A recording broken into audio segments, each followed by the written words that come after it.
আল্লাহ রাব্বুল আলামিন বান্দাকে বলছেন, গোলাম তিনটি কাজ যদি করতে পারো তাহলে তোমাদের জন্য আমি তিনটি পুরস্কার রেখে দিয়েছি।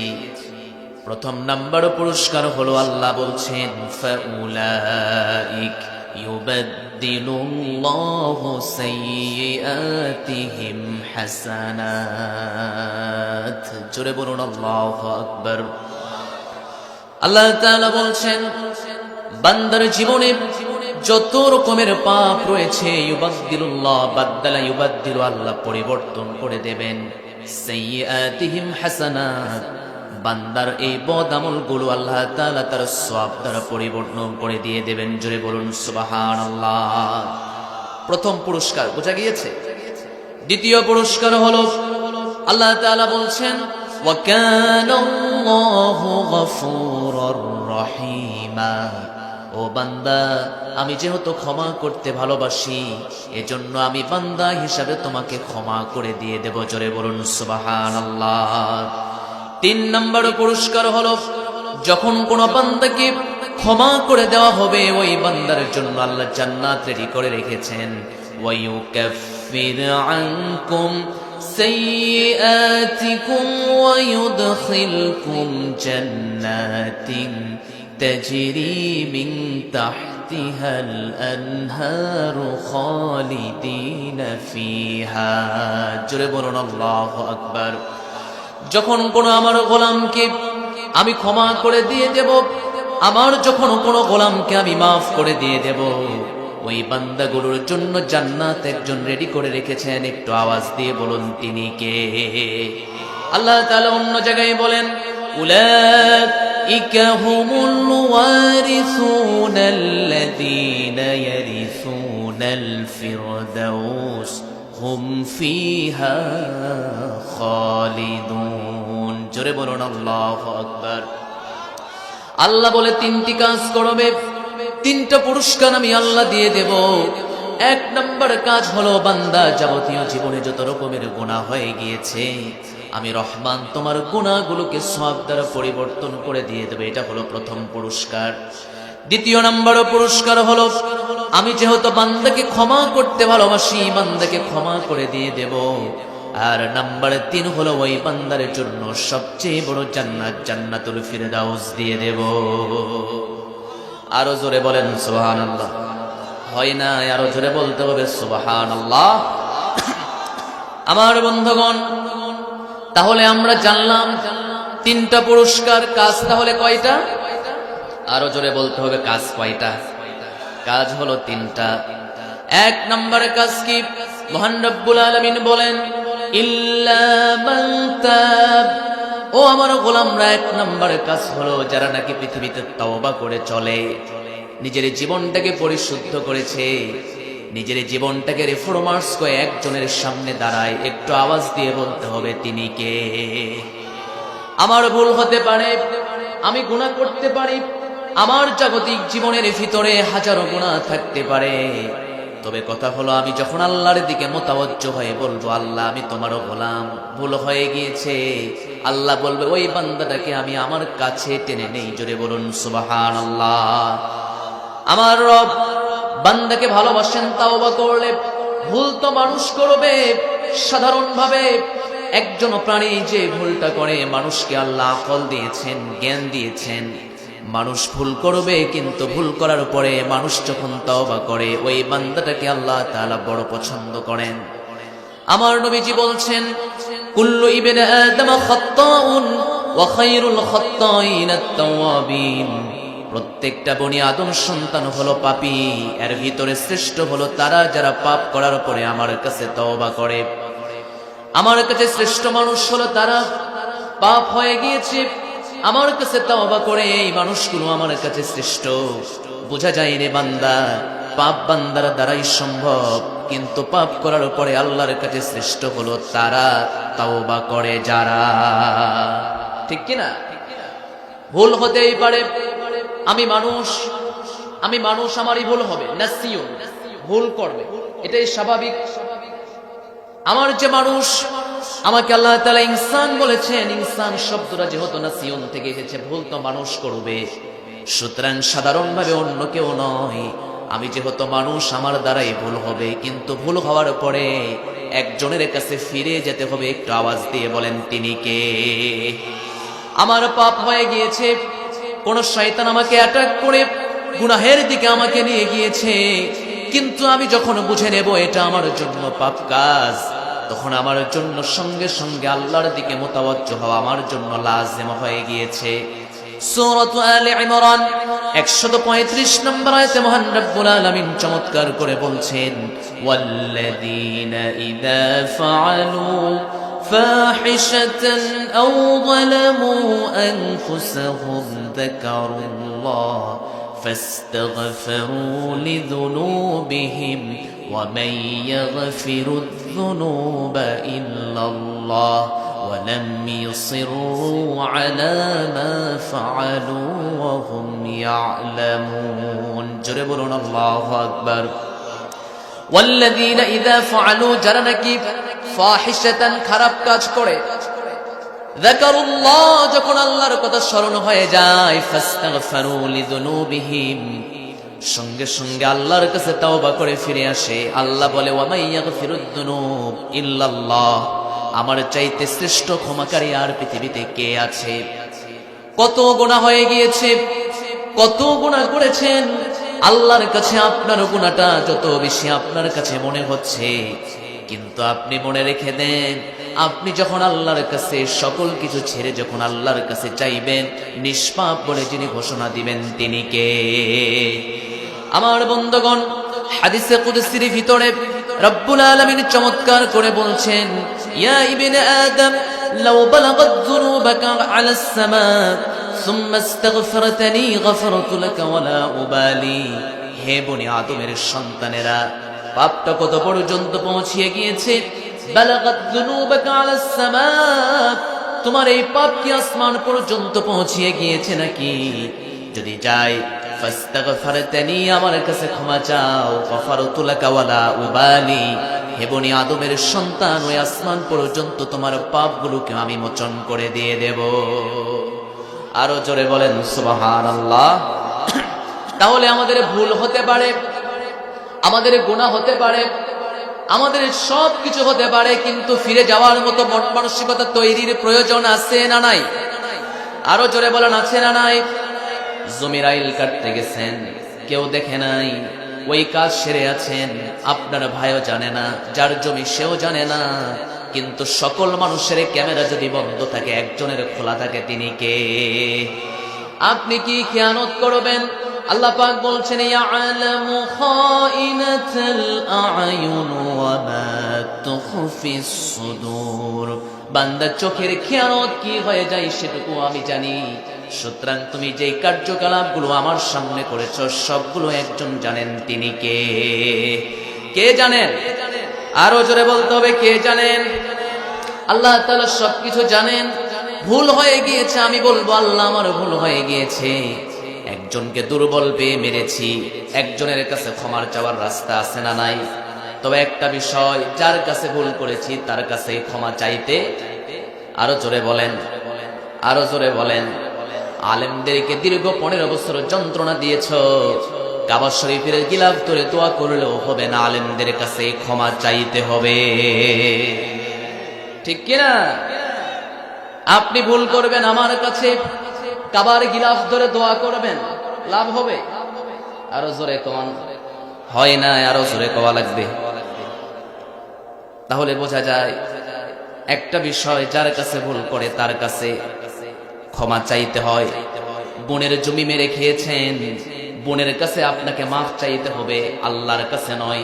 আল্লাহর যে হক রয়েছে সেখানে যদি আপনার কমতি থাকে, সেখানে মাফ চান, আল্লাহ মাফ করে দিয়ে দেবেন। তবে যদি আপনি মনে করেন বোনের হক মেরে খেয়েছি, কাবা শরীফে যাব, হজ করব, কান্নাকাটি করব, মাফ চেয়ে নিয়ে আসবো, অসম্ভব। হাজরা আসওয়াদে আপনি চুমা দিয়ে নিষ্পাপ মনে করতে পারেন। আল্লাহ বলে, আমার হক না হয় আমি মাফ করে দিলাম, বোনের হক মেরে হজ করতে আসছে হাজী সাহেব, বোনকে আগে বোনের কাছে মাফ চাইতে হবে, ঠিক কিনা? এমন হাজী সাহেব মনে হয় নাই?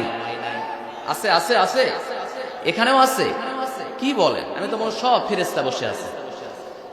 সম্মানিত প্রিয় ভাইয়েরা, তাহলে বোঝা যায় হাজী সাহেব হজ করতে গিয়েছে, ছেলেরে টাকা দিয়েছে, এক চোখে দেখেছে, মেয়েরে দেখতেছে আরেক চোখে, এমন হাজী সাহেব নাই। ছেলেরে যাওয়ার সময় জমি লিখে দিয়ে চলে গিয়েছে, আর মেয়েকে দিয়ে গিয়েছে দোয়া। কি দিয়ে গেছে? দোয়া। মানে ছেলেরে দিয়ে গেছে কি বললাম? জমি, আর মেয়েরে দোয়া। এখন বলেন এটা কি অন্যায় হয়েছে কি হয় নাই? ইনসাফ হয়েছে? ইনসাফ হয়েছে না। সুতরাং 15টা বছর যারা আলেমদেরকে জ্বালিয়েছ, 15টা বছর যারা কোরআনের খাদেমগুলোকে বাড়িতে থাকতে দাও নাই, ইসলামী আন্দোলনের কর্মীদেরকে ঘরে থাকতে দাও নাই, সুতরাং কাবা শরীফের গিলাফ ধরে হাজর আসওয়াদ চুমা খেয়ে মাথায় পট্টি দিয়ে 50 বার হজ করলেও আল্লাহ কবুল করবে না। এই 18 কোটি জনতার কাছে আপনাকে ক্ষমা চাইতে হবে। ভারতের মাটিতে বসে দেশের পরিস্থিতি ঘোলাটে করা 90 আবু জেহেল ছাড়া কিছু হতে পারে না। আমার প্রিয় ভাইয়েরা, একটা কথা, লেজ কোথায় বলেন? মাথা হচ্ছে দিল্লিতে, আর লেজ কথা বলেন কোথায়? তবে মনে রেখে দেন, এটা শাহজালালের দুর্গ, এটা শাহজালালের দুর্গ। এখানে গোবিন্দরা টিকতে পারে নাই। কথা বলেন না কেন? এটা হলো শাহ মাখদুমের ভূমি। যদি আপনি ভুলে যান 360 আউলিয়ার দেশ আমার সোনার বাংলাদেশ, যদি আপনি মনে করে থাকেন ইসলামী আন্দোলনকে আপনার স্তব্ধ করে দেবেন, যদি আপনি মনে করে থাকেন বাংলাদেশের মানুষকে আপনি মেরে চিরে শুকিয়ে থাকবেন, মনে রাখবেন আমরা কিন্তু অনেক পদক্ষেপ গ্রহণ করতে পারি। ঠিক কিনা? আমার প্রিয় ভাইয়েরা, আসুন ধারাবাহিকভাবে আমরা অনেক কথাই শুনবো, শোনা যাবে ইনশাআল্লাহ। আরো জোরে বলুন ইনশাআল্লাহ। দেশের পরিস্থিতি এক এক সময় এক একটা ঘোলাটে করার জন্য এক একজনকে লাগাইয়া দিচ্ছে। কেউ শ্রমিক ভাবে এসে দাবি দেওয়া শুরু করে দিয়েছে। 17 বছর যারা আন্দোলনের বোঝে না, এরা এখন আন্দোলন শুরু করে দিয়েছে। সম্মানিত প্রিয় ভাইয়েরা, শ্রমিক, তারপরে আপনার বিভিন্ন জায়গা থেকে কালেক্ট করে লোক ভাড়া করে দেশে একটা অস্থিতিশীল শুরু করে দিচ্ছেন। কোনো সমস্যা নেই, আপনার 45 মিনিটের সময় যেমন দেওয়া হয় নাই, 90 ভাবে গজানো যেই মানুষগুলো আছে এদেরকে 5 মিনিট সময় দেওয়া বাংলার জমিনে হবে না। বলেন না কেন রাজি আছেন না? নাই। কোন 90 ফেরাউনকে আমরা সাধারণভাবে 56,000 ভূমিদার দেখতে চাই না। রাজি আছে মুসলমান? কারা কারা রাজি আছেন? 2 হাত তুলে একটু আল্লাহকে দেখায়া দেন।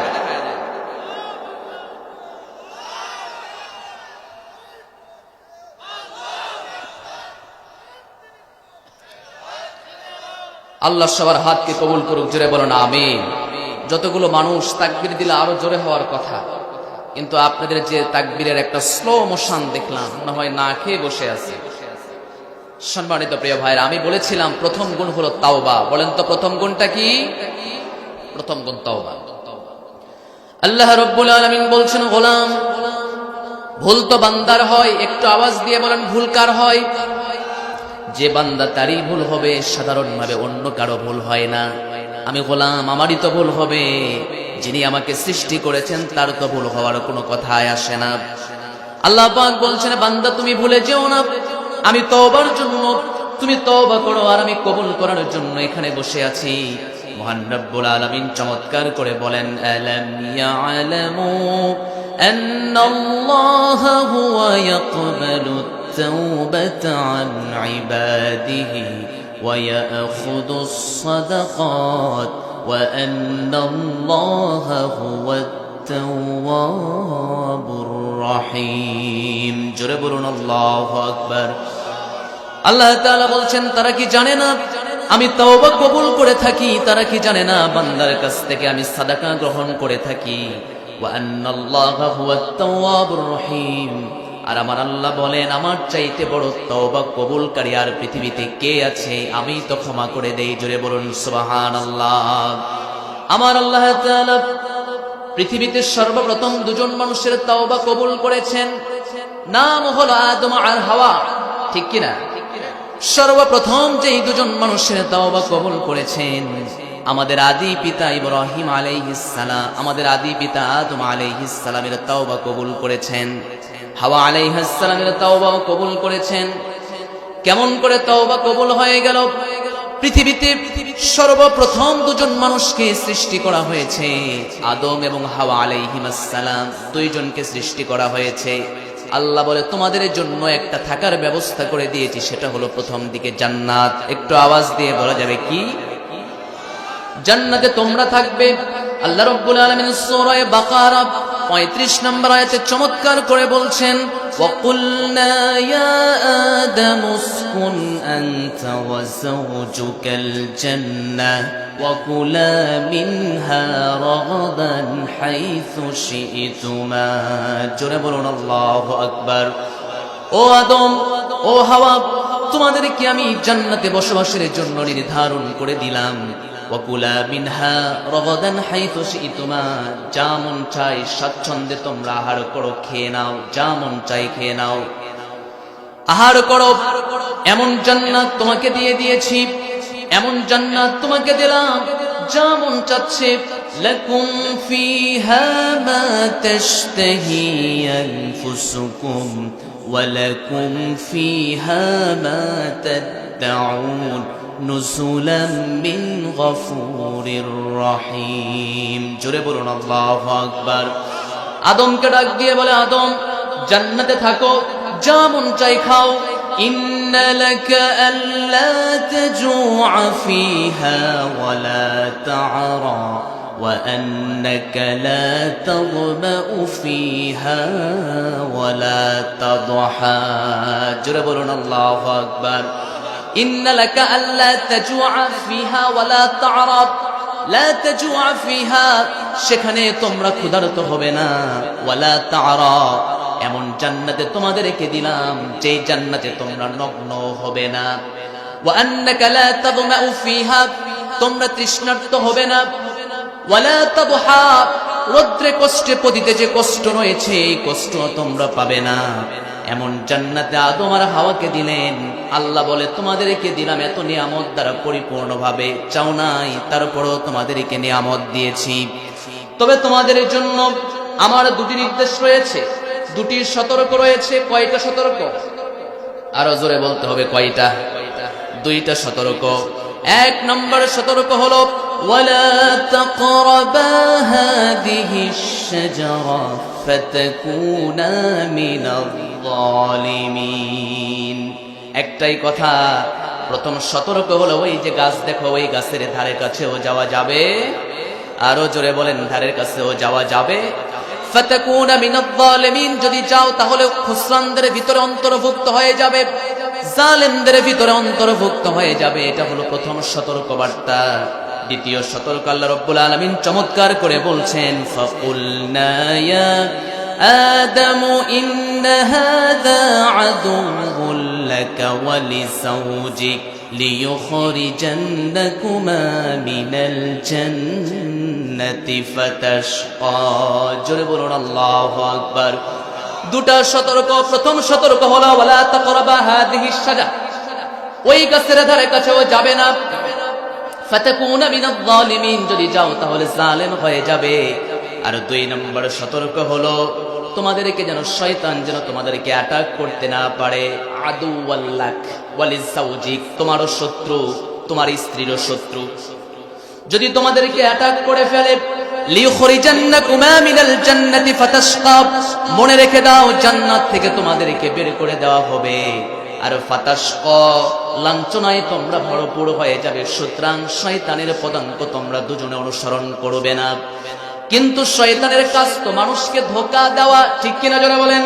লাআকুদান্না লাহুম সিরাতাকাল মুস্তাকিম সুম্মা লাআতিয়ান্নাহুম মিন বাইনি আইদিহিম ওয়া মিন খালফিহিম ওয়া আন আইমানিহিম ওয়া আন শামাইলিহিম ওয়া লা তাজিদু আকসারুহুম শাকিরিন। জোরে বলুন আল্লাহু আকবার। শয়তান ডান দিক থেকে মানুষকে ধোঁকা দেয়, বাম দিক থেকে ধোঁকা দেয়, সামনে থেকে ধোঁকা দেয়, পেছন থেকে ধোঁকা দেয়। সর্বদিক থেকে শয়তানের কাজ হলো ধোঁকা দেয়া। কিন্তু আল্লাহ বলেন আমার কিছু গোলাম পৃথিবীতে তৈরি হয়ে যাবে, শয়তান যতই ধোঁকা দেখ না কেন তারা ঈমানের উপরে অবিচল থাকবে। জোরে বলুন সুবহানাল্লাহ। ইন্নাল্লাযীনা ক্বালু রাব্বুনাল্লাহু সুম্মা ইসতাকামু তাতানাজ্জালু আলাইহিমুল মালায়েকা ألا تخافوا ولا تحزنوا وأبشروا بالجنة التي كنتم توعدون জোরে বলুন আল্লাহু আকবার। আমার কিছু গোলাম রয়েছে যারা নাকি বলে ইন্নাল্লাযীনা ক্বালু রাব্বুনাল্লাহ, আমার রব হলেন আল্লাহ, সুম্মা ইসতাকামু, তারা ইস্তেকামাত থেকেছে, তাতানাজ্জালু আলাইহিমুল মালায়েকা, আল্লাহ বলে ওই সকল বান্দাগুলোর জন্য আমি কেমন নিয়ামত রেখেছি জানো, আল্লাহর ফেরেশতারা তাদেরকে আমি পাহারাদারে নিযুক্ত করে দিয়েছি। জোরে বলুন সুবহানাল্লাহ। আল্লাহ তাখাফু ওয়ালা তাহজানু, কোনো টেনশনের কারণ নাই। ওয়া আবশিরু বিল জান্নাতিল্লাতী কুনতুম তুআদুন। জোরে বলুন আল্লাহু আকবার। আল্লাহ বলে ওই সকল বান্দাগুলোকে আমি আবশিরু, আমি সুসংবাদ দিয়েছি জান্নাতের। জোরে বলুন সুবহানাল্লাহ। কিন্তু শয়তান তো বসে নেই। আমি বললাম ওয়াসওয়াসা দেওয়া শয়তানের কি কাজ, বলেন তো কি কাজ? শয়তানের ওয়াসওয়াসা এটা থাকবেই। শয়তান আবার দুই প্রকার, একটা হলো মানব আর একটা হলো জিন। মিনাল জিন্নাতি, বলেন মিনাল জিন্নাতি ওয়ান নাস, একটা হলো মানুষ আর একটা জিন। মানব শয়তান যেগুলো আছে এগুলো তো আমরা সমাজে দেখতে পাই, দেখা যায় না?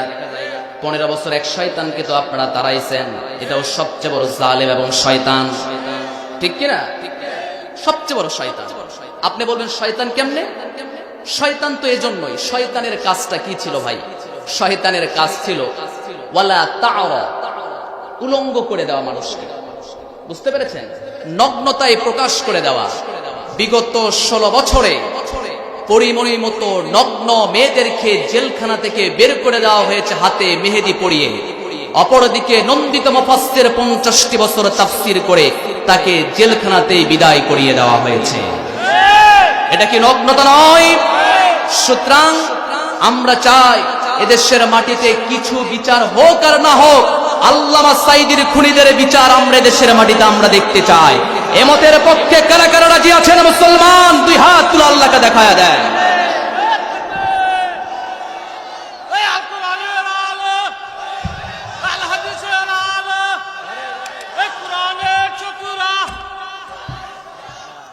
আমার সম্মানিত প্রিয় ভাইরা, বেজার হয়ে গিয়েছেন? যে সাউন্ড দিলেন এই সাউন্ডে কেমনে হয় বলেন? আমার প্রিয় ভাইরা, তাই না? সম্মানিত প্রিয় ভাইরা, আপনাদের কাঙ্ক্ষিত মেহমান চলে এসেছেন। সামনে জায়গাগুলো ফিল আপ করার প্রয়োজন আছে না? আছে। আমার ওয়াজ কি আপনারা হারিয়ে গিয়েছেন? না, কেবল আমরা আদম আর হাওয়াকে জান্নাতে ঢুকাইছি এই পর্যন্ত তো, নাকি? আমার বন্ধুগণ, শয়তানের প্রথম টার্গেট হলো আদম আলাইহিস সালামকে। কারণটা কি? কারণ আমাকে সিজদা করার কথা বলা হয়েছে, কিন্তু আমি সিজদা করি নাই। আর সিজদা না করার কারণে অভিশপ্ত শয়তানে আমি পরিণত হয়ে গিয়েছি। সুতরাং জান্নাতে ভালোভাবে থাকবে এটা কখনোই কিন্তু শয়তান চায় না। কেমনে পথভ্রষ্ট করা যায়, দিক বিদিক দিগন্তে কেমনে নষ্ট করা যায়, এটাই হলো শয়তানের চক্রান্ত। শয়তান প্রথমে সে খুব সুন্দর করে আদমকে বোঝাতে লাগলো, এর কারণটা হলো একটা মানুষকে ম্যানেজ করতে গেলে আগে বন্ধুত্বের আচরণ করতে হয়। এমন সুন্দর করে আচরণ শুরু করে দিয়েছে শয়তান, খুব সুন্দর করে বলছে وَقَاسَمَهُمَا إِنِّي لَكُمَا مِنَ النَّاصِحِينَ। আদমকে ডাক দিয়ে বলে, আদম আমি কসম করে বলছি, লাকুমা মিনান নাসিহিন, তোমাদের দুজনারই হিতাকাঙ্ক্ষীদের ভিতরে একজন আমি। তোমাদের আমি ভালো চাই। তোমাদের ভালো চাওয়ার কারণটা কি জানো? আমি তোমাদেরকে ভালো চাই, এজন্যই আমি তোমাদেরকে চাই। এমন আজকে তোমাদেরকে কিছু তথ্য দেব, যেই তথ্য অনুযায়ী তোমরা কাজ করবে। শয়তানের এই ফাঁকে বা শয়তানের এই মায়ায় ফাদাল্লাহুমা বিগুরুর, শয়তানের এই চক্রান্তে বাবা আদম এবং হাওয়া দুজনেই যেন মায়ার জালে আটকে পড়ে গেল। যখন মায়ার জালে আটকিয়ে পড়ে গেল, এবার শয়তান আদমকে ডাক দিয়ে বললেন, ও আদম, ফাওয়াসওয়াসা ইলাইহিশ শাইতান قال يا آدم هل أدلك على شجرة الخلد وملك لا يبلى جرب الله أكبر فوسوس إليه الشيطان قال يا آدم আদম এবার শয়তানকে টার্গেট করে বলছে, কি বলতে চাও আমাকে বলো। একটাই কথা ওয়াসওয়াসা দিচ্ছে হলো শয়তান, ইয়া আদম ইন্না হাদা আদুউল লাক, ওই যে আমি তোমাদেরকে বলছি, হাল আদুল্লুকা আলা শাজারাতিন, এমন কি কোনো গাছের তথ্য দেব নাকি?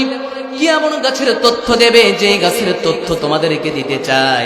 আলা শাজারাতিল খুলদি, চিরস্থায়ী একটা গাছের তোমাদেরকে তথ্য দিতে চাই। ওয়ামুলকিল লা ইয়াবলা, ওই গাছের ফল খাওয়ার পরে তোমরা জান্নাতে চিরকাল থাকবে। এমন রাজত্ব তোমাদেরকে দেওয়া হবে, কেউ ছিনিয়ে নিতে পারবে না। কিন্তু আল্লাহ রাব্বুল আলামিনের নবী আদম আলাইহিস সালাম আল্লাহর বিধানকে অস্বীকার করে নাই।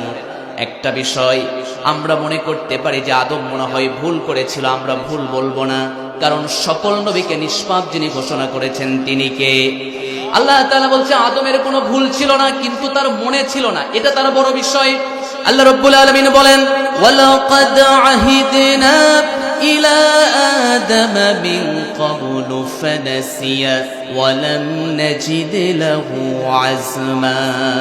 আদমকে আমি ইতিপূর্বে আদমকে ডাক দিয়ে বলছিলাম, আদম, ওই যে তোমাকে দুটি সতর্কবার্তা দিয়েছি, এই দুটি সতর্কের বিষয়ে তুমি একটু নজর রাখিও। ফানাসিয়া, আদম ভুলে গিয়েছে, ওয়া লাম নাজিদ লাহু আজমা, পাই নাই তাকে দৃঢ় সংকল্প হিসাবে। এজন্যই তো আদম শয়তানের মায়াজালে আটকিয়ে পড়ে গিয়েছে। যখন আটকিয়ে পড়ে গিয়েছে আর যাওয়ার কোনো পথ নেই, শয়তান বলে এমন তোমাকে গাছের সন্ধান দেব যে গাছের ফল ভক্ষণ করলে আজীবনের জন্য রাজত্ব পায়ে যাবে। আল্লাহ বলে ধারে কাছে যাওয়া যাবে না, ফল খাওয়া তো দূরের কথা। আর শয়তান বলে আমি কিন্তু তোমাদের বন্ধু। কে বলছে? আরো জোরে বলেন, কে বলছে? শয়তান বলছে আমি তোমাদের বন্ধু। এবার তারা কি করলো? فأكلا منها فبدت لهما سوآتهما وطفقا يخصفان عليهما من ورق الجنة وعصى آدم ربه فغوى جرب الله أكبر। আমার বন্ধুগণ, শয়তান যখন ফাঁদে আটকাই ফেলেছে, ফাকালা মিনহা, ফলটা যখন ভক্ষণ যখন তারা করে ফেলেছে, ফাবাদাত লাহুমা সাওআতুহুমা, তাদের অঙ্গ প্রত্যঙ্গের সব কিছু যেন উলঙ্গ হয়ে যাচ্ছে। তাফিকা ইয়াখসিফানি আলাইহিমা মিন ওয়ারাকিল জান্নাহ, জান্নাতের পাতা দ্বারা নিজের লজ্জা স্থানকে তারা আবৃত করতে লাগলো। মিন ওয়ারাকিল জান্নাহ ওয়া আসা আদামু রাব্বাহু ফাগাওয়া, আল্লাহর বিধানকে সামান্যতম সে একটু লঙ্ঘন করেছে, যার কারণে তার রাস্তাটা একটু পথভ্রষ্ট হয়ে গিয়েছে। আমার প্রিয় ভাইয়েরা, আদম আলাইহিস সালাম যখন এই ফলটা ভক্ষণ করলেন, আল্লাহ এবার ডাক দিয়ে আদমকে ডাক দিয়ে বলছেন, আদম ওয়ানাদাহুমা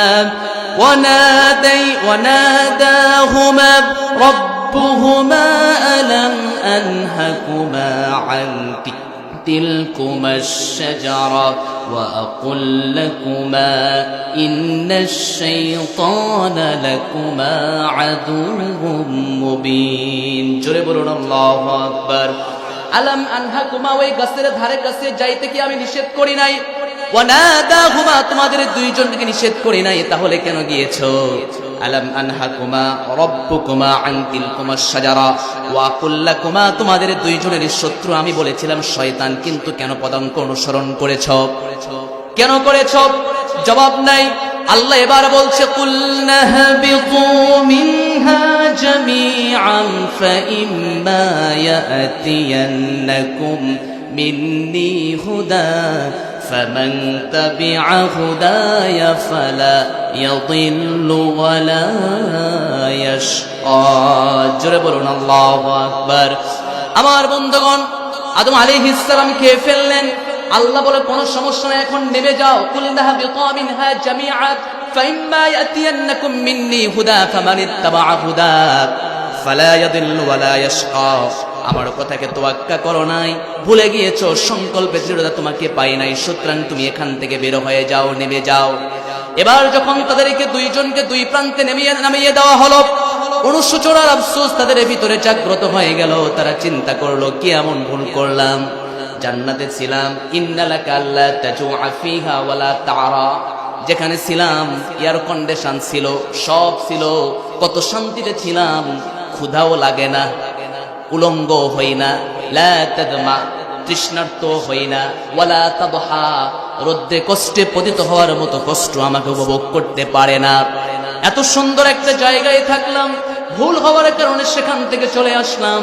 এবার তারা যখন অনুশোচনা শুরু করে দিয়েছে, আল্লাহ বলে, অনুশোচনা করে কোনো লাভ নাই, আমি তোমাদেরকে কিছু বাক্য শিক্ষা দেই, যে বাক্যের মাধ্যমে তুমি আমার কাছে দোয়া করবে।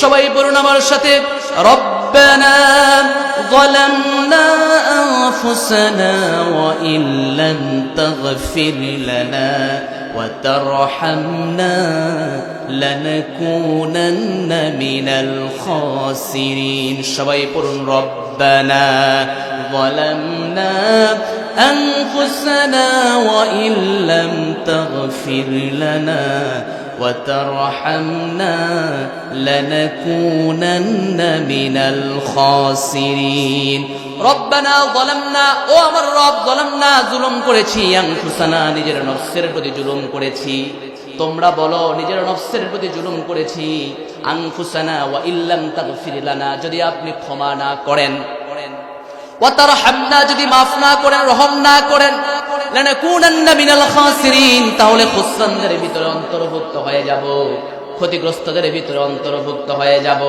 আল্লাহ বলে আদমকে যখন শিক্ষা দিয়ে দিলাম তারা এইভাবে আমার কাছে দোয়া করেছিল আল্লাহ বলছেন ফাতালাক্কা আদামু মির রাব্বিহি কালিমাতিন ফাতাবা আলাইহি ইন্নাহু হুয়াত তাওয়াবুর রহিম জোরে বলুন আল্লাহু আকবার আমার কাছে যখন এই দোয়া পড়ে যখন তাওবা করেছে আমি আল্লাহ রাব্বুল আলামিন ফাতাবা আলাইহি তাদের তাওবাটাকে মঞ্জুর করে নিয়েছি আর যখন তাদের তাওবাটাকে মঞ্জুর করে নিয়েছি পৃথিবীর বুকে তাদেরকে আমি মনোনীত করেছি জোরে বলুন সুবহানাল্লাহ তোমারই দয়ায় খেয়ে পড়ে করছি হাজার পাপ পাপের বোঝা মাথায় নিয়ে বাড়ছে অনুতাপ অশ্রু ঝরা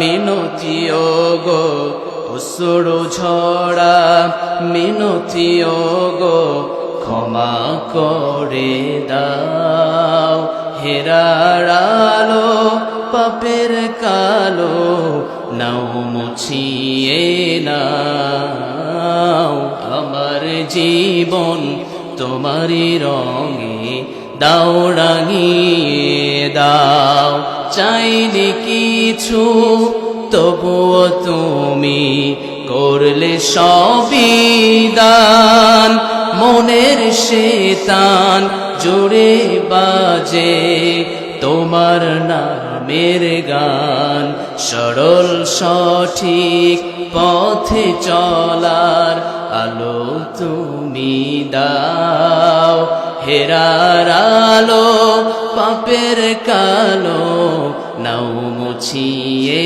নাও আমার জীবন তোমার রঙে দাও রাঙিয়ে দাও বলুন না আমিন সর্বপ্রথম যিনি তাওবা কবুল করেছেন আমাদের পিতা আদম আলাইহিস সালামের চিৎকার দিয়ে বলেন আল্লাহু আকবার আমার প্রিয় ভাইরা আল্লাহ রাব্বুল আলামিন আদমের তাওবা কবুল করলেন শিক্ষা দিয়ে দিলেন তোমার বাবা ভুল একটা হয়ে গিয়েছে মনে ভুলে একটা ভুল করে ফেলেছে এই ভুলের কারণে যে দোয়া পড়েছে ও আদমের সন্তানেরা ভুল যখন হয়ে যাবে তোমরাও পড়বা রব্বানা যালামনা আনফুসানা ওয়া ইল্লাম তাগফির লানা ওয়া তারহামনা লানাকুনান্না মিনাল খাসিরিন জোরে বলুন আল্লাহু আকবার আমাদের ভুল হতে পারে আমরা মানুষ আমাদের ভুল হওয়াটা স্বাভাবিক, কিন্তু আমরা মনে করছি হয়তো আমাদের গুনাহ বেশি হয়ে গিয়েছে, এজন্য হয়তো আমরা আল্লাহর কাছে চাইতে লজ্জাবোধ করছি। আমার নবীজি বলছেন, আইনান লা তামাসসুহুমান নার আইনুন বাকা মিন খাশিয়াতিল্লাহ ওয়া আইনুন বাতাত তাহরুসু ফি সাবিলিল্লাহ। দুটি চোখ কখনো জাহান্নামে যাবে না। একটু আওয়াজ দিয়ে বলেন কয় চোখ? আরো জোরে বলতে হবে কয় চোখ? দুই চোখ কখনো জাহান্নামে যাবে না। এক নম্বর চোখ হলো আইনুন বাকা মিন খাশিয়াতিল্লাহ। গুনাহ হয়ে গিয়েছে, পাপের বোঝা মাথায় বহন করে নিয়ে যাওয়ার মতো সম্ভাবনা আমার নাই। তখন আমি বলবো, আল্লাহ আমার এত ভুল হয়ে গিয়েছে। আল্লাহকে ভয় করে যখন আমি চাইবো, ওই চোখ থেকে পানি পড়ার আগে আল্লাহ রাব্বুল আলামিন আমাকে ক্ষমা করে দিয়ে দেবে। জোরে বলুন সুবহানাল্লাহ। ওয়া আইনুন বাতাত তাহরুসু ফি সাবিলিল্লাহ। জিহাদের ময়দানে গিয়েছেন, মুজাহিদদের যে রক্তের ফোঁটা জমিনে পড়েছে, সেই রক্তের ফোঁটার যে দাম রয়েছে, এই যে দুইটা দামের কারণে আল্লাহ রাব্বুল আলামিন এই দুই শ্রেণীকে কখনো জাহান্নামে দেবেন না। জোরে বলুন সুবহানাল্লাহ। আমার প্রিয় ভাইয়েরা, এখানে বলা হচ্ছে আইনান লা তামাসসুহুমান নার। দুই চোখ মানুষ কখনো জাহান্নামে যাবে না। দুই চোখ বিশিষ্ট, অর্থাৎ তাদের দুই চোখের ভিতরে একটা গুণ যাদের আছে, যারা চোখ থেকে আল্লাহর ভয়ে কাঁদে, তাওবা করে। এখন প্রশ্ন হতে পারে, আমি জাহান্নামে যাব, চোখ জাহান্নামে যাবে না, পা জাহান্নামে যাবে, আমি জাহান্নামে, পা জাহান্নামে যাবে, চোখ জাহান্নামে যাবে না, এমনটা নাকি? ইমাম তাইমিয়া রাহিমাহুল্লাহ বলছেন, যে ব্যক্তির চোখ জাহান্নামে যাবে না, অর্থটা হলো চক্ষুওয়ালা ব্যক্তি জাহান্নামে যাবে না। জোরে বলুন সুবহানাল্লাহ। আমার নবীজি অন্য জায়গায় চমৎকার করে বলেন, লা ইয়ালিজুন নার রাজুলুন বাকা মিন খাশিয়াতিল্লাহ হাত্তা ইয়াউদাল লাবানু ফিদ দার'i ওয়া লা ইয়াজতামি'ু গুবারুন ফি সাবিলিল্লাহ ওয়া দুখানু জাহান্নাম। নবীজি বলেন, যারা নাকি আমার কাছে তওবা করে, ভুল হয়ে গিয়েছে, আমার কাছে যারা চায়, লা ইয়ালিজুন নার, এই মানুষগুলো জাহান্নামে যাবে না। হাত্তা ইয়াউদাল লাবানু ফিদ দার'iহি ওয়া লা ইয়াজতামি'ু গুবারুন ফি সাবিলিল্লাহ ওয়া দুখানু জাহান্নাম। আমার নবীজির চমৎকার কথা হলো, গাভীর উলান থেকে যেমন কোনো দুধ নির্গত হয়ে যায়, ওই দুধ থেকে যেমন আমার গাভীর পেটে পাঠানো যেমন অসম্ভব হয়ে যায়, ঠিক আমারও কোনো গোলাম যখন আমার কাছে তাওবা করে, আমার কোনো গোলাম যখন ভুল হওয়ার পরে আমার কাছে ফিরে আসতে চায়, ওই বান্দাগুলো জাহান্নামে যাওয়া তেমন অসম্ভব হয়ে যায়। জোরে বলুন সুবহানাল্লাহ। আমার ভুল হয়ে গিয়েছে, আল্লাহর কাছে চাওয়া যাবে? আরো জোরে বলেন, চাওয়া যাবে? জীবনটা তাওবামুখী করুন। ভুল হতেই পারে, স্বাভাবিক। সাহাবীদের জীবনের দিকে লক্ষ্য করুন, ভুল হয়ে গিয়েছে, তারা আল্লাহর কাছে চেয়েছেন, তাওবার জিন্দেগি তারা গঠন করেছেন। লক্ষ্য করে তাকিয়ে দেখুন, মনে পড়ে যায় একজন সাহাবীর কথা, কেমন করে তারা তাওবার জিন্দেগি গঠন করেছেন। নাম হলো সালাবাতুল আনসারী রাদিয়াল্লাহু তাআলা আনহু। আমার নবীজি হিজরত করার পরে মুহাজির এবং আনসারদেরকে ডেকে নিয়ে বললেন, আজকে থেকে তোমরা ভাই ভাই হয়ে যাও, আজকে থেকে তোমরা একে অপরের বন্ধু, আজকে থেকে তোমরা একে অপরের ভাই ভাই। আনসার সাহাবীরা মনে করলেন, যদি ঠিক আছে, আমার পূর্বের ভাই যদি থাকে, আমি পরের ভাইকেও বলবো আমার ভাই। সুতরাং এত ভ্রাতৃত্ব বন্ধনে তাদের ভিতরে আবদ্ধ করে দিয়েছেন। আমার নবীজি তাবুকের প্রান্তরে যাবেন, মুহাজির সাহাবী সাইদ ইবনে আব্দুর রহমানকে ডাক দিয়ে বললেন, ও সাইদ ইবনে আব্দুর রহমান, আমি তোমাকে তাবুকের প্রান্তরে নিয়ে যেতে চাই। আচ্ছা ঠিক আছে, আপনি যেহেতু বলেছেন তাবুক যুদ্ধে আপনি যাবেন, আমি বসে থাকতে পারবো না, আপনি আমাকে সঙ্গে করে নিয়ে যাবেন। ঠিক আছে, আপনি নিয়ে চলেন। আমার নবীজি সাইদ ইবনে আব্দুর রহমানকে নিয়ে গেলেন। সাইদ ইবনে আব্দুর রহমানের সাথে ভ্রাতৃত্ব তৈরি করে দিয়েছিল সালাবাতুল আনসারী রাদিয়াল্লাহু তাআলা আনহুর সাথে। আমার নবীজির সঙ্গে জিহাদে বের হয়ে যাবেন, এমন সময় সালাবাতুল আনসারীকে ডাক দিয়ে সাইদ ইবনে আব্দুর রহমান বলছেন, ও সালাবাতুল আনসারী, আমি তো নবীজির সাথে জিহাদের ময়দানে যাব, তবে আমার পরিবার পরিজন রয়েছে, এদেরকে দেখাশোনার একটা দায়িত্ব তোমাকে নিতে হবে। দীর্ঘ একটা সফর, দীর্ঘ একটা সময় আমার নবীজির সাথে আমাকে থাকতে হবে, সুতরাং তুমি আমার পরিবারের একটু খোঁজখবর নিও। আমার নবীজির সাথে তাবুকে অভিযানে সাইদ ইবনে আব্দুর রহমান চলে গেলেন, কিন্তু কথা হলো কিছুদিন সততা এবং নিষ্ঠার সাথে সালাবাতুল আনসারী রাদিয়াল্লাহু তাআলা আনহু দায়িত্ব পালন করছিলেন পরিবারের। রেগুলার খোঁজ নেন, কি অবস্থা, কি প্রয়োজন। আরো জোরে বলেন আছে না নাই? একটা নারী একটা পুরুষ যখন এক জায়গায় থাকে এর সাথে আরেকজন থাকে, নাম কি? আরো জোরে কোন, আরো জোরে বলেন। ভাবির সাথে যখন দুলাভাই থাকে, শালীর সাথে যখন দুলাভাই থাকে আরেকজন থাকে, নাম কি? আরো জোরে কোন। ভাবির সাথে যখন ভাই থাকে, সামনে গল্প করতেছে আরেকজন থাকে, তার নাম কি? বিশ্বাস হয় না? দেবর আর ভাবি যখন একসাথে থাকে, সামনে একজন থাকে, বলেন নাম কি? আরো জোরে বলেন। আপনাদেরকে ওয়াসওয়াসা শয়তান দেয় না? পরকিয়া নাই? সব জান্নাতি মানুষ আপনারা বসে আছেন। সম্মানিত প্রিয় ভাইরা, তাহলে আমি বলেছিলাম যে পরকিয়া এই যে হচ্ছে, হওয়ার কারণ তো এভাবে যে শয়তানের ওয়াসওয়াসা আছে না নাই? আরো জোরে বলতে হবে, আছে না নাই? আমার প্রিয় ভাইরা, সালাবাতুল আনসারী রাদিয়াল্লাহু তাআলা আনহু সাইদ ইবনে আব্দুর রহমানের বাড়িতে চলে গেলেন। গিয়ে লক্ষ্য করে তাকিয়ে দেখলেন সুন্দরী রমণী স্ত্রী সাইদ ইবনে আব্দুর রহমানের সুন্দরী স্ত্রী আছে, বাড়িতে আর কেউ নাই।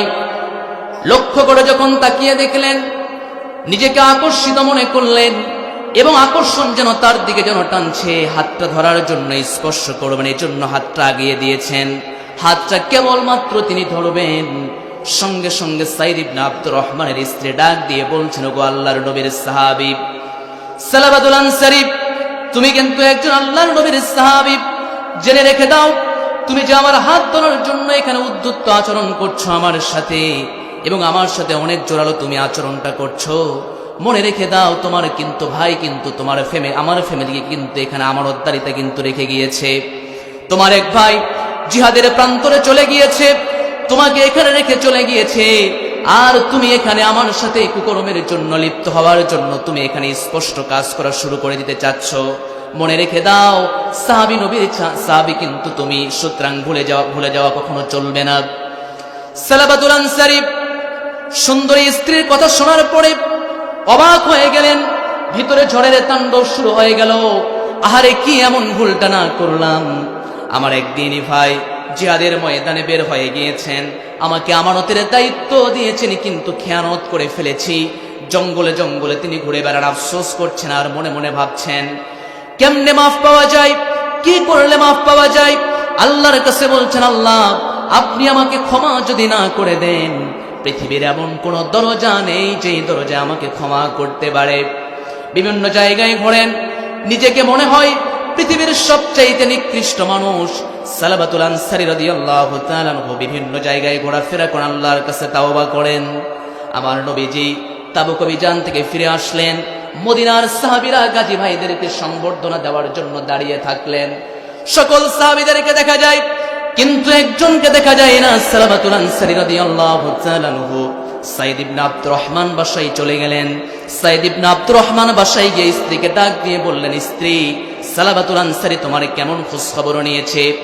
স্ত্রীর সব ঘটনা বৃত্তান্ত বলে দিলেন। সাইদ ইবনে আব্দুর রহমান একটু মনক্ষুণ্ণ হয়ে গেলেন, হায় রে, নবীজির সাথে জিহাদের ময়দানে বের হয়ে গিয়েছি, আর আমার স্ত্রীর সাথে এমন কেমন আচরণটা করা কি খুব খারাপ কাজ হয়ে গেল না? ঠিক আছে, তুমি কি ক্ষমা করে দিয়েছো? স্ত্রী বলে, ক্ষমা করে দিয়েছি। সালাবাতুল আনসারীকে আমি নিজেও ক্ষমা করে দিলাম।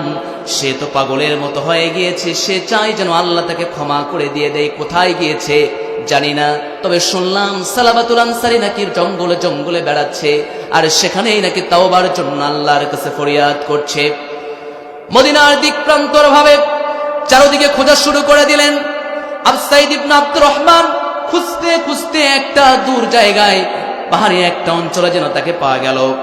সালাবাতুল আনসারীকে ডাক দিয়ে বলছেন, সালাবাতুল আনসারী চলো, তোমাকে মাফ করে দেওয়া হয়েছে। সালাবাতুল আনসারী বলে, ভাই রে, আমানতের খিয়ানত যেহেতু আমি করেছি, আমি আর চাইতে পারবো না। যে হাত দিয়ে তোমার স্ত্রীকে স্পর্শ করার মতো দুঃসাহস দেখিয়েছি, তুমি যদি বলো তাহলে আমি যেতে পারি, তবে আমি নিজেকে শাস্তি দিতে চাই। কি এমন শাস্তি দিতে চাও? এই যে হাত দিয়ে তোমার স্ত্রীকে স্পর্শ করার জন্য চিন্তা করেছি, এই হাতটা তুমি আমার ঘাড়ে বাঁধায়া দাও। রশি দিয়া যখন বাঁধবে, ওই রশি দিয়া টেনে টেনে তুমি আমাকে নবীজির দরবারে নিয়ে যাবে। সালাবাতুল আনসারীর কথা শুনে সাইদ ইবনে আব্দুর রহমান বলল, কি ভাই, কি বলছে এসব কথা? প্রশ্ন আসে না? তোমাকে তো ক্ষমা করে দেওয়া হয়েছে, আমার স্ত্রী তোমাকে ক্ষমা করে দিয়েছে, আমিও তোমাকে ক্ষমা করে দিয়েছি। কোনো টেনশন নাই, এগুলো করার কোনো প্রশ্নই আসে না। সালাবাতুল আনসারী বলল, আপনি যদি আমাকে এই দুনিয়াতে পানিশমেন্ট যদি না করেন, আখিরাতের দরজায় কিন্তু আমি আল্লাহর দরবারে ধরা খেয়ে যাব। সুতরাং পানিশমেন্ট যদি করতে হয় এখনই করে দাও, আখিরাতে আল্লাহর থেকে দায়ী মুক্ত হতে চাই। জোরে বলুন না সুবহানাল্লাহ। সালাবাতুল আনসারী বাধ্য করলেন। সাইদ ইবনে আব্দুর রহমান টেনে যখন নিয়ে যাচ্ছিলেন, হযরত ওমর ফারুকের দরবারে নিয়ে গেলেন। ওমর ফারুক রাদিয়াল্লাহু তাআলা আনহু ডাক দিয়ে বলছেন, কি হয়েছে তোমাদের বলো। সালাবাতুল আনসারী বললেন, নবীজির সাথে সাইদ ইবনে আব্দুর রহমান তিনি সফরে বের হয়েছেন, যুদ্ধের ময়দানে বের হয়ে গিয়েছেন। স্ত্রীদের আমানতের দায়িত্ব আমাকে দিয়ে গিয়েছেন, কিন্তু খেয়ানত করে ফেলেছি। জেনা করেছেন, হাত ধরার জন্য গিয়েছে। ওয়াজ শুনতেছেন? বলেন, হাত ধরার জন্য গিয়েছে না জেনা করেছে? হাত ধরার জন্য গিয়েছে। তাতে অনুতপ্তটা কেমন, অনুশোচনা কেমন জেগেছে লক্ষ্য করে তাকিয়ে দেখুন।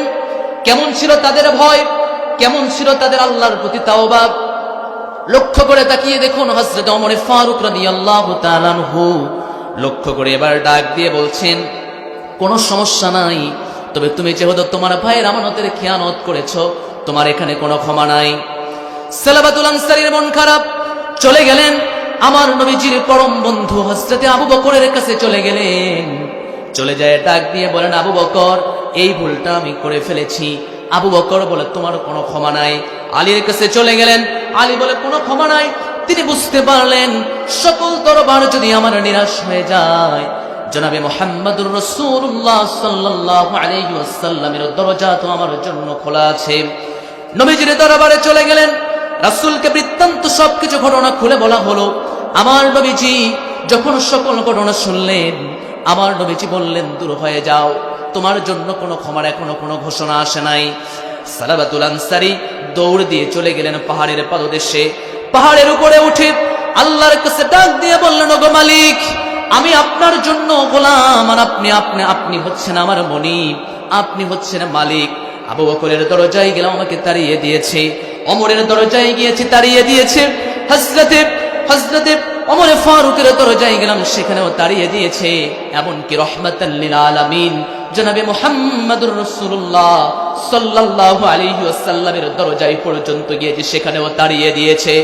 পৃথিবীর যদি সকল দরজা বন্ধ হয়ে যায়, আমি জানি আমি গোলাম, সুউচ্চ সুমহান মর্যাদার ভূমিতে আমি তোমার নগণ্য গোলাম হয়ে একটা ভুল করেছি। আল্লাহ, আপনি যদি আমাকে ক্ষমা না করে দেন, সালাবার কপালে হয়তো আর কখনো ক্ষমার কিছুই জুটবে না, হয়তো জাহান্নাম আমার জন্য নির্ধারিত হয়ে যাবে। পাগলের মতো হাউমাউ করে কান্নাকাটি করছেন। এমন সময় জিবরাইল আমিন আমার নবীজির দরবারে এসে হাজির হলেন। রাসূলকে ডাক দিয়ে বলেন, রাসূল, যেই সাহাবী পাগলের মতো ঘুরে বেড়ায় তওবার জন্য, আল্লাহ রাব্বুল আলামিন সেই সাহাবীকে আল্লাহ রাব্বুল আলামিন ক্ষমা করে দিয়েছেন। জোরে বলুন সুবহানাল্লাহ। আমার প্রিয় ভাইয়েরা, আমার নবীজির মন ভালো হয়ে গেল। আমার নবীজি মৃদু একটা হাসি দিলেন।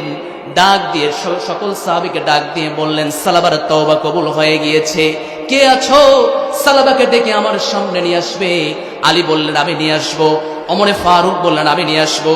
ওসমান বললেন, আমি নিয়ে আসবো। সবাই নিয়ে আসতে চায়, কিন্তু আমার নবীজি বললেন, তোমরা দুজন যাও। হে আলী আর সালমান ফার্সি, তোমরা দুজনে যাও।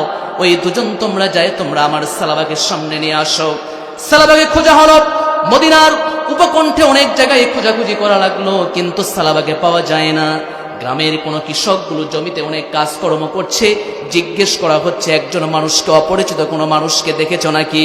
হ্যাঁ দেখেছি। কোন মানুষের কথা তোমরা বলছো? জাহান্নাম থেকে পলায়নকারী একজন মানুষ এই গাছের নিচে বসে আর সারাদিন আল্লাহর কাছে কান্নাকাটি করে, এমন মানুষটিকে তোমরা খোঁজো নাকি? হ্যাঁ, এমন মানুষকেই তো খুঁজি। ওই যে পাহাড় দেখো, ওই পাহাড়ের পাদদেশেই তিনি আছেন। যাও সালাবাতুল আনসারীর কাছে। আগ মুহূর্তে যেতেই যেন হাউমাউ করে কান্নার আওয়াজ শোনা যায়। সালাবাতুল আনসারীকে ডাক দিয়ে বলা হচ্ছে, মস্তক উঠাও রে সালাবা, আল্লাহ তাআলা তোমার তাওবাকে মঞ্জুর করে নিয়েছে, আর তোমাকে ক্ষমা চাইতে হবে না। সালাবাতুল আনসারী মৃদু হাসলেন, উঠে দাঁড়িয়ে গেলেন। চলো নবীজির দরবারে, নবীজি তোমাকে ডেকেছেন, চলো একসাথে আমরা নবীজির দরবারে গিয়ে আমরা ইসলামের কাজটা করে এগিয়ে নেই। আমার নবীজির যেহেতু ডাক দিয়েছেন, আর যেহেতু সাথে তাকে নিয়ে এসেছেন, আমার নবীজি যাবেন। রাত প্রায় শেষ হয়ে যাচ্ছে, মসজিদে বেলালের আজান শুরু হয়ে গিয়েছে, ফজরের আজান দিয়ে দেবেন। এমন সময় সালাবাতুল আনসারীকে নিয়ে মসজিদে নববীতে আমার নবীজির সাহাবীরা হাজির হয়ে গেলেন। নামাজ শুরু হয়ে গিয়েছে। বেলালের ইকামতিতে নামাজ যখন শুরু হয়ে গিয়েছে, আমার নবীজি সূরা তাকাসুর দিয়ে নামাজ শুরু করলেন। দ্বিতীয় রাকাতে নামাজের অবস্থায় সালাবাতুল আনসারী মাথা ঘুরিয়ে যেন পড়ে গেলেন।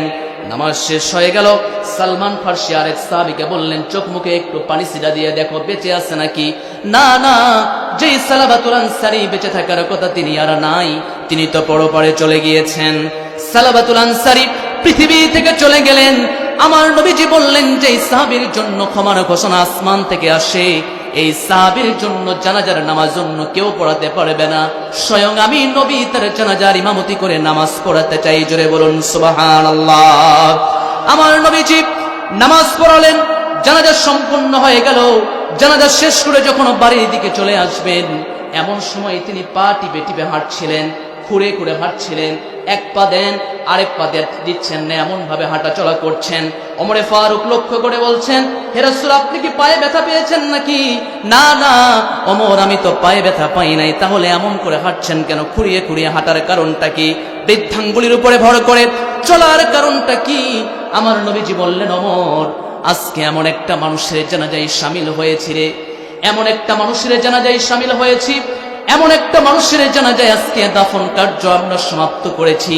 তিনি আর কেউ নন, তিনি হলেন আমার সালাবা। এই সালাবার জানাজায় আকাশ থেকে লক্ষ লক্ষ ফেরেশতা নাজির হয়েছে। এই নাজিল হওয়ার কারণে আমি তো দেখতে পাচ্ছি সকল সাহাবীরা জানাজায় শরীক হয়ে গিয়েছে, দাফন কার্য তারা সম্পাদন করেছে। আমি নবী কোথায় পা দিব? আমি পা দেওয়ার কোনো জায়গা খুঁজে পাচ্ছি না। এই জন্য আমি আল্লাহ রব্বুল আলামিনের পা টিপে টিপে হাঁটছি। এজন্য আমি রাসূল পা টিপে টিপে হাঁটছি, যাতে যেন কোনো ফেরেশতা যেন কষ্ট না পেয়ে যায়। জোরে বলুন সুবহানাল্লাহ।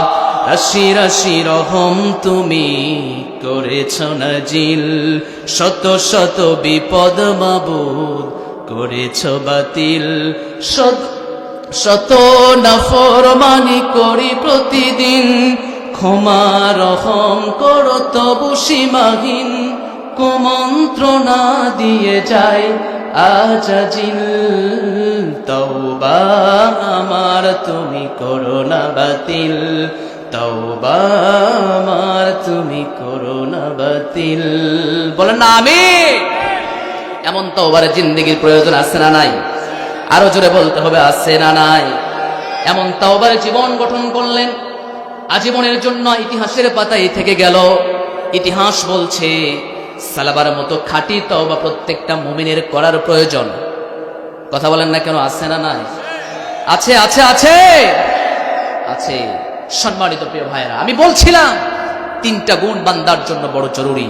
এক নম্বর গুণ কি? আরো জোরে বলেন, এক নম্বর গুণ কি? ভুল হয়েছে তওবা। ভুল হয়েছে? আরো জোরে বলেন, ভুল হলে কোথায় তওবা? আরো জোরে বলতে হবে, কোথায় তওবা? আল্লাহর কাছে তওবা। নিরিবিলিতে বসে আছেন, খারাপ লাগছে, যে নবীর কোনো গুনাহ নাই সেই নবী যদি নিজেকে ইস্তিগফারের ভিতরে শামিল করতে পারেন।